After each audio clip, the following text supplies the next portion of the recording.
What is up, anglers? We are back with California fishing news for October 2nd, 2019. A few upkeep things before we talk about fishing. First, still working on getting it in the Apple Podcasts app. I think I fixed the issue that was getting rejected, but it's still under review. It has been for a few days. So as soon as that's up, it'll be in the podcast app, and you'll be able to find it there. In the meantime, it is in the audio-only format. If you don't want to watch YouTube and you want to just listen to it, I'll put a link. It's on Podbean. It's the hosting site I'm using to host it. And I'll put that link in the bio below so you can check that out. Second, obviously I'm trying to improve it. Still working on it. You can see the new overlay I got. I'm also going to put timestamps as the first comment. So if you are only interested in certain topics, there'll be the time when I talk about each topic so you can skip around and just hear what you want to hear. Lastly, I'm still looking for feedback, reports. If you have any photos you want featured or you have any questions for me, I'm happy to help. You can contact me at californiafishingnews@gmail.com. Also, California Fishing News on Instagram. All right. First order of business. The yellowfin and skipjack fishing has been continuing right along. I mean, some days are good, some days are bad. Yesterday, San Diego got 220 skipjack and 55 yellowfin. The Grande got 52 yellowfin and 94 skipjack for 22 anglers. The Mission Bell got 95 yellowfin and 120 skipjack for 26 anglers. And the Liberty got 24 yellowfin and 77 skipjack for 32 anglers. So every day is a little different. Some boats are getting big hits every day, and some boats are kind of striking out or getting only skipjack. There's still plenty of fish around. I don't expect this to go away anytime soon, so you still got a chance. Just watch the counts. It's still been kind of mixed, where sometimes they're finicky and only eating light line, and they are eating the chum with no hooks. And then, like the San Diego said yesterday, they had a really good day. For 23 anglers, they got 88 yellowfin and 115 skipjack. And they said yesterday they would eat anything. Didn't matter. You could fish 30, 40, 50-pound test. So remember, if they're eating heavier line, you definitely want to fish the heavies you can get away with. You'll just land more fish in that smaller window because you never know how long that's going to stick around. As far as location, the fleet's been spread out a little bit more. In the past week, they've been anywhere from 15 miles off the point in U.S. waters to down here towards the 425. Right now, you can see it's about 3 in the morning, and so some boats are out there. The Constitution's down by the 425, just drifting, probably waiting for gray light to start looking around. The Old Glory's over here. Outer Limits is over here, up here. So the fleet's spread out a little bit. There's different water they're looking at, trying to locate the biomass. But no, if those full-day boats are getting them, the full-day boats have a max range of, let's say, 50 miles. I mean, they generally go 10 knots, about 11 miles an hour. They leave at 5:30 a.m., and they're back. They try to be back by 5:30 p.m. A lot of times it's later than that. But if you think of all that, you can pretty much know that they only have a 50, maybe 60-mile range is pushing it. So you know they're somewhere within that of the point. If you look at temp break, we had a really clear day yesterday, so they got really good satellite images. Temps, you can see they're actually down a little bit from last week. This is the 1 day. If you look at the 8-day composite, you'll see it was warmer. It was up towards 71 a lot more. And in the last, if you just look at the 1 day composite, it's dropped a little bit a lot of places. And there's also this little band of cold water right along the border. I mean, it's not really cold. It's 68 to 69. But a lot of times that'll split up the fish. If like the biomass is all here, let's say, on both sides of it, when that cold water band comes in, it'll split the fish. So if I were going to go, I would start looking on the warm water side of the warm water edge of either of this. You can see the 425, 371, 302. That's where the fleet's been down here a lot recently. I haven't heard too much about U.S. water fish, but I'm sure they're still there. It's not like they all disappeared in a few days. I'm sure they're still up there, but we've had a couple of days of weather. It hasn't been that nice out. Not as many people have been looking. And, it's October. There's less boats on the water. There's less coverage, so we're going to hear just a little bit less, but I'm sure there's still stuff up there, so definitely feel free to go take a look. We can look at the chloro chart too and see that same cold water band is actually a lot cleaner. It kind of makes sense because if there's a little more color in the water, it's going to absorb more sunlight, more solar energy. It's going to heat up a little bit quicker. But that's interesting. So it's probably like right above the 302 on the color break and the temp break. It's probably a great spot to start looking. Also, the 425 is right on the color break to clean water down below, and that's warmer, clean water. So that's probably a great spot.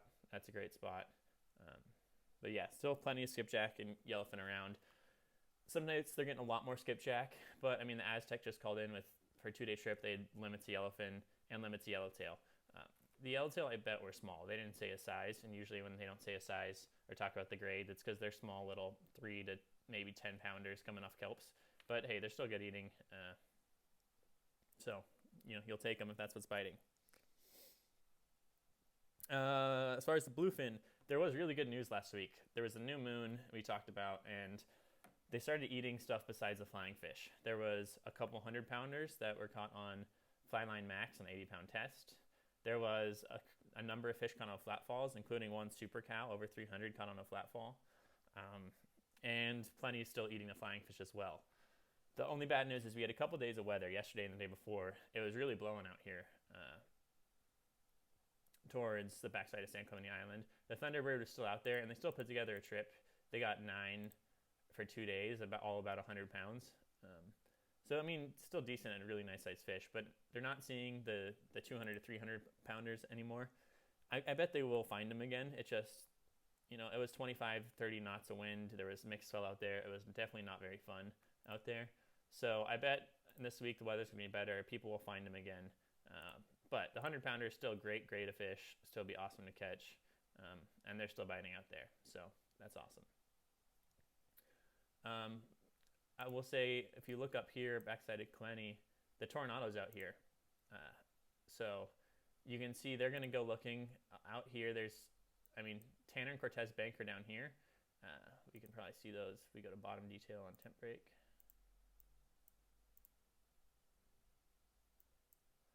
The Cortez Bank here, Tanner here. So the Tornado's out here. They might be going out to take a look at the Tanner. Another trick for marine traffic, shout out to Stuman from BD. He keyed me in on this. But if you click on the ship, you can click on past track. And if it loads, it shows you the track that boat's been on. So you can see the Tornado was right over at Avalon. They were probably, hard to say. I don't know if they're on a 2-day trip or what. They could have been baiting up or fueling up. Who knows what they were doing there. Maybe getting squid if it's for sale there. And then they ran down and probably were hiding from, they probably went down here to hide from the storms because it was really kind of nasty out here. They waited for that to calm down, and then the weather got better. They pulled out from the island and are heading out this way now. So look for the Tornado fish report in the next day or two. If they got on some bluefin or on some yellowtails, we'll know they're probably out there at the Tanner Cortez or just out in that, it's like the San Nicolas Basin out here. And it's the past few years, it's sold plenty of bluefin too. Even when the biomass is down here on San Clemente, they've been spreading out, and they've been up, all the way up to Oregon. Some have been caught, and people don't look up here nearly as much, but the bluefin spread out a lot, so they definitely could be over here as well.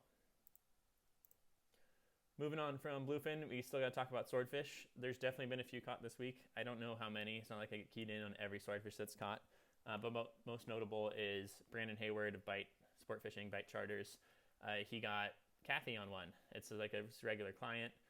She's caught a lot of bluefin, including, I think, a super cow this year, and she said she's ready to switch and try a swordfish. I was wondering who would be the first charter to kind of switch gears, and it's cool to know you have an option. Even if you have your own boat, it's still a good idea to book a day with these guys because they're dialed in and know what they're doing, and you can learn. But it's really exciting, and he said he's got still plenty of dates in November. He's also keyed in. When I first heard about Brandon, I just heard he was one of the best white sea bass fishermen around, which is still probably true. But they also do lobster trips. They're keyed in on bluefin and now swordfish. So if you book with them, you got a lot of options. The guys know what they're doing. Awesome operation. I would never hesitate to book with them. Moving on to inshore islands. Down south in San Quintin, the white sea bass thing's still going on. They posted this. This was 3 days ago. They got a 74-pounder and 10 minutes later an 82-pounder. So some truly monster white sea bass. Still biting down there. Good ones, anywhere from 30 to 80 pounds. So if you're interested in white sea bass, you want to get your freezer full of some of that, head on down, look at Baja Fishing Family on Instagram. And then they've got a website, I think it's K&M Fishing. Yeah, knmfishing.com. You can check that out. Otherwise, all the islands have seemed to have been producing some yellowtail. There haven't been a ton of reports to San Clemente, but there's at least one of a guy who went a diver and got a bunch of slugs up there. Catalina has been producing some really nice, like 20 to 30 pound yellowtail this week for the 3/4 and full day boats out of like San Pedro and LA, Long Beach. A lot of those boats for their 3/4 days will go and fish it. it's been kicking out yellowtail, and even the Channel Islands. It's not super consistent, but last week there were some days they caught a number of really big yellows up here. So sounds like you got a chance of yellow pretty much any of the islands right now. And even the Coronados, which kind of get forgot about this time of year as all the full day boats fish offshore. The Grande went on Saturday on a charter to check out the Coronados, and I think they had 23 anglers. They got limits of rockfish, 6 yellowtail, a bunch of barracuda, some calicos too. They said it was really fun fishing with your surface iron getting bit almost every cast, but they didn't see like the number of yellowtails and game fish that they really wanted. And the offshore fishing's just been better, so they're sticking to offshore for now. But it's good to know. It can be really fun if you've got new anglers or just people who want a little more action and don't want to drive around all day looking to hope to get it stopped. The Coronados are great because you never know what you'll catch. There's bonito, bass, barracuda, some yellows, rockfish. So good fishing there happening as well. Weather this week looks better than last week. But again, last week it looked okay when we first looked at it, and then that storm came up for the past couple of days. So always check this before you go out.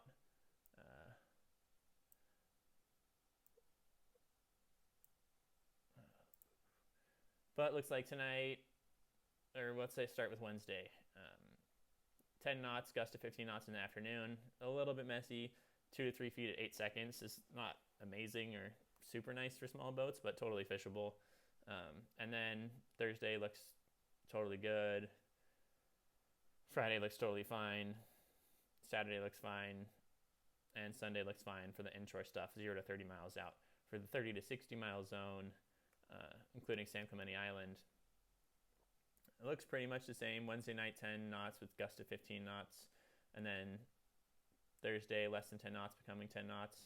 Friday, less than 10 knots. Friday looks actually pretty clean out there. Saturday and Sunday look good. So looks like it'll be totally fine out there, but always check it beforehand because weather changes quickly and you know how weather forecasts go. We can look at Windy and press play on their animation. You guys can't quite see it down here, but if you go to windy.com, you can press play and it has like a timeline and it'll show how it'll change for the week. So you can kind of watch it and get an animated view of. So this is Wednesday night. A lot of times at night you'll see it all back off everywhere, and then this is Thursday. Thursday looks good out here. Blue's really calm. Light blue's blowing a little bit. Green's okay and fishable, but not amazing. It looked like Thursday night got a little bit of wind out there, but besides that, Friday looks good, Saturday looks good. But again, check the weather before you go. Check multiple sites, and always err on the side of caution. Last thing I'll say about the inshore islands, I've heard that the Santa Barbara and Ventura coast area has had really good calico bass fishing. I've got a buddy up there that does it a lot. A lot of legals, eating surface iron, eating swim baits. Good fun inshore fishing up that way as well. So if you're in that area, it can be a good time to go catch some bass in the kelp. Moving on, this is the first time we've talked about long-range fishing. I thought I should include it just because it's good to promote. If you've never heard of it or never done it, basically these long-range trips go out of San Diego. There's a fleet of long-range boats, so generally longer, and they're really nice boats. The trips, to basically be a true long-range trip, it's about 6 days is the shortest, and they go all the way up to 15 or 18 days.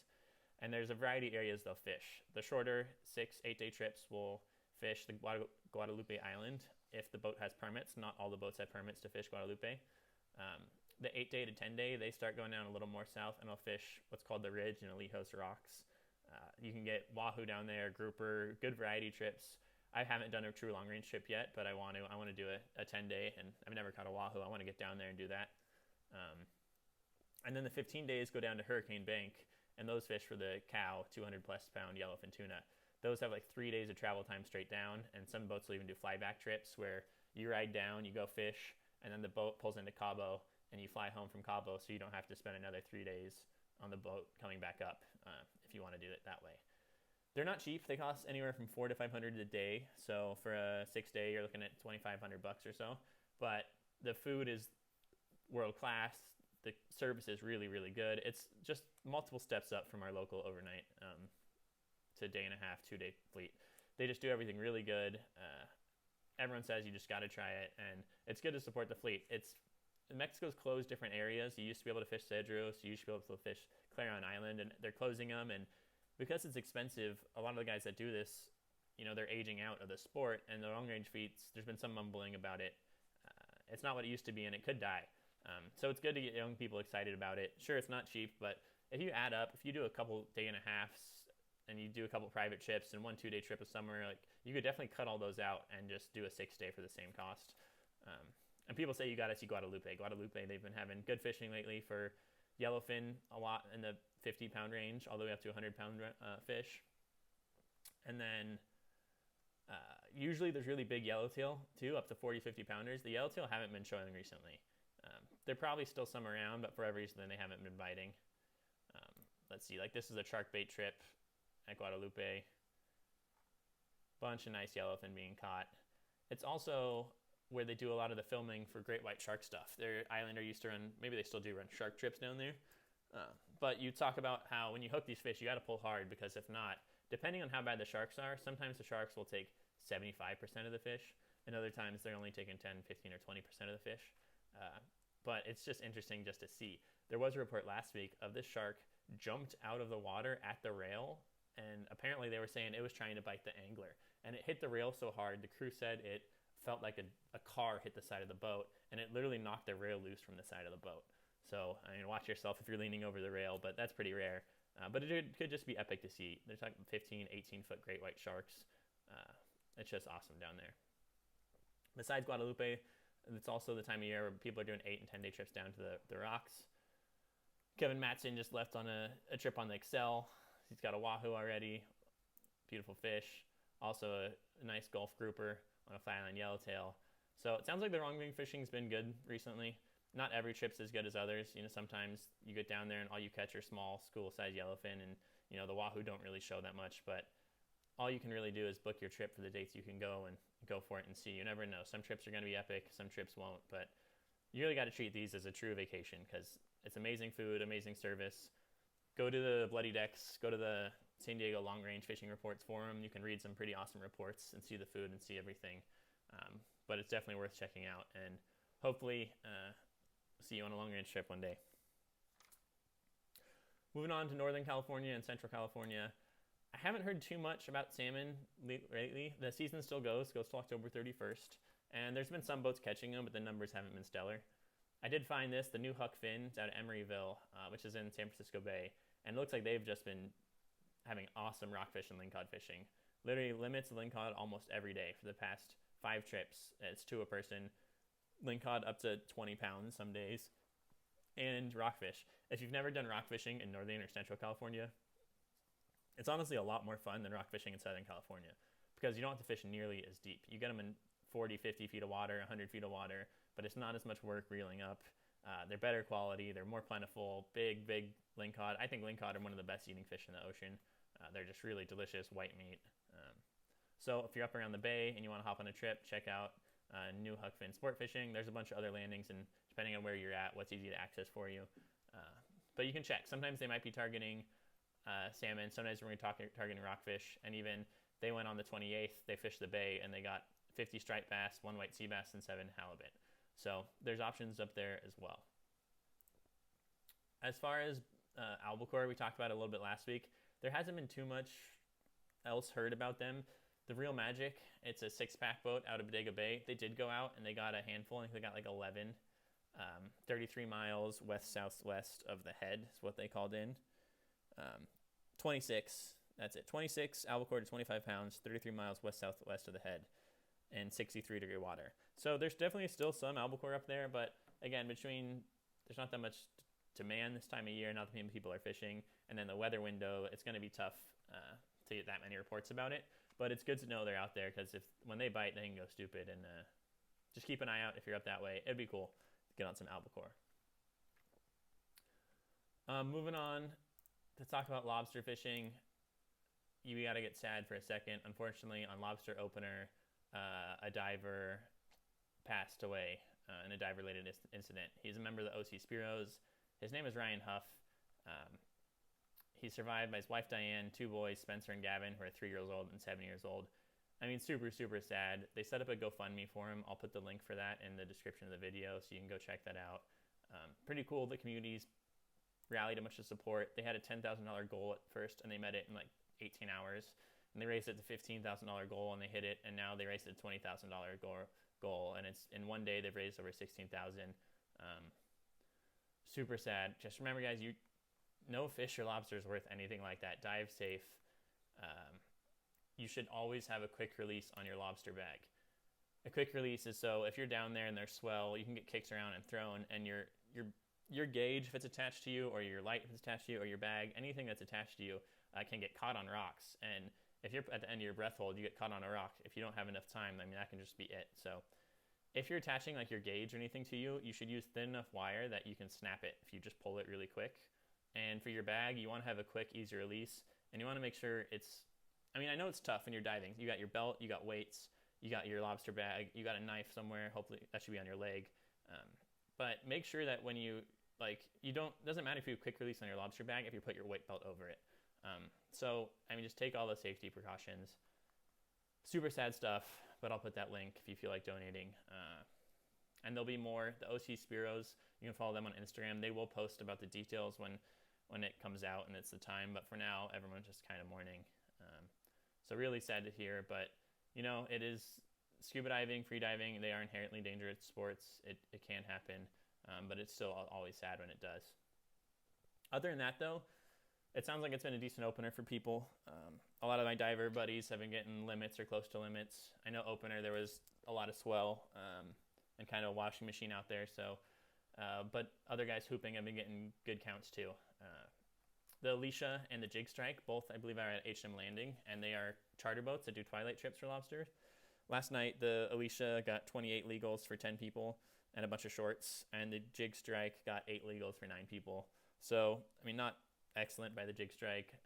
Alicia did all right, but those can be fun trips to kind of get dialed in, see how they do it. If you have a boat, you've never done it before, you can go on a trip like that to learn how they're doing it. Moving on to some freshwater news. I've been debating how to approach largemouth bass for this show because in Southern California, the bass get a lot of pressure and people are really tight-lipped about it. So I'm still going to figure out how I'm going to do it, but I think I should at least cover the tournaments that happen in Northern California because they're bigger news and it's fun to follow. So the FLW was on the Delta this last weekend. It was one with a 3-day weight of 62 pounds and 13 ounces by a local guy. His name is Dyer. That's the last name. I can't find his first name here. But he said most of his fish came on a chatterbait. The top patterns were basically chatterbaits. Some people were punching. Some fish on frogs, and of course some fish on plastics, either big Senkos or roboworms. But if you've never fished the Delta, it's a really awesome fishery. It's got striped bass. It's even got sturgeon, and it's got a lot of big largemouth. There was multiple 8-pounders caught, 7-pounders. It's a great fishery. I've only fished it once in a tournament when I fished FLW in college, and honestly, we got our butts kicked to not do that well. But it's a tidal fishery, so the fish relate really hard to current, and ingoing and outgoing tides place fishes completely differently. So it can be a fun place to try to figure out and put a pattern together, but it can be tough. But check it out. There's guides up there if you want to go out with them, or if you're trailing through or anything, you got a boat or a bass boat. It can be a really fun fishery. Fun tactics. Punching, frog, chatterbaits, power stuff. Crankbaits do really well up there on the riprap. Spinnerbaits can do really well in the toolies. So it's a really fun bass fishery if you want to check it out. Moving on, there's been a lot of talk about both salmon and steelhead going on. First, the Eastern Sierras. They got their first snow just a couple days ago, I think on either Saturday night or Sunday. And that'll cool off the water, should help the fishing be even better. It's been good at some lakes, really good at some lakes, and just okay at other lakes. My dad was up at Twin Lakes. He said the fishing up there has not been great this time, for them, it wasn't that good. But as they were leaving, that first snow happened, which would lower the temps. That should increase the fishing.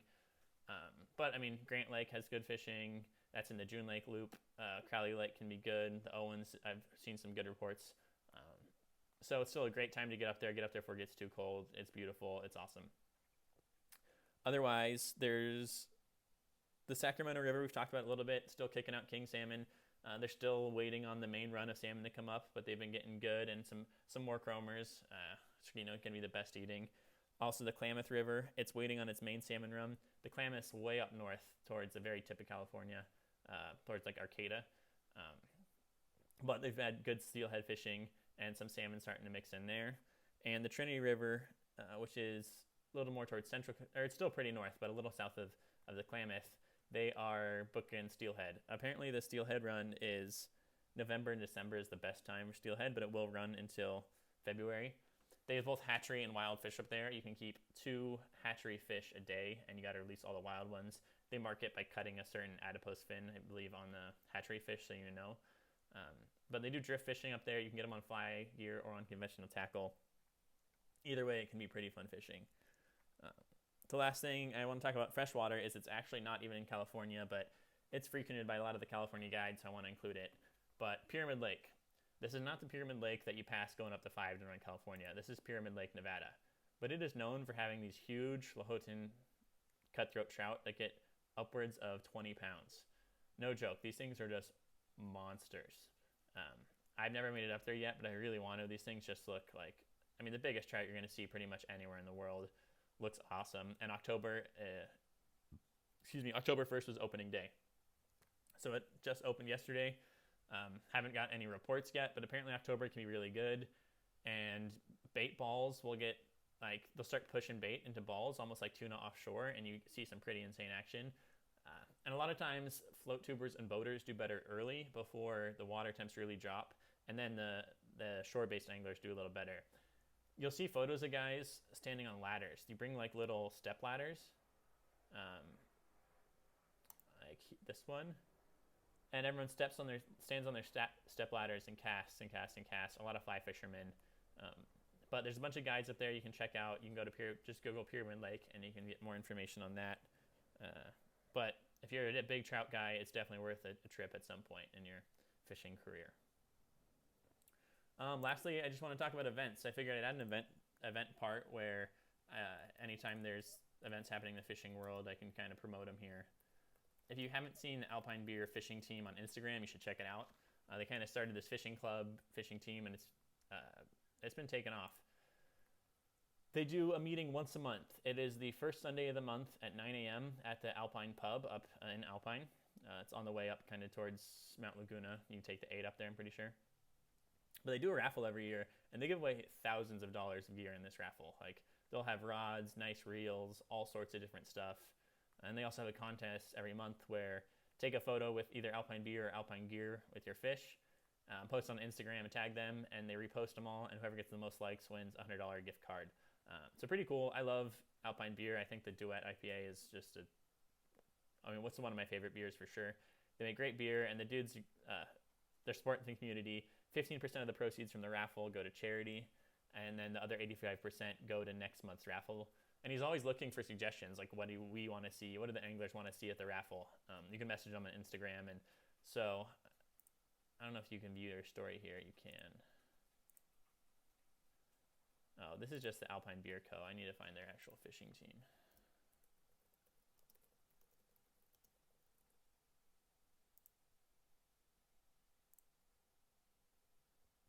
So they got this is a Ahi USA bait net for the raffle.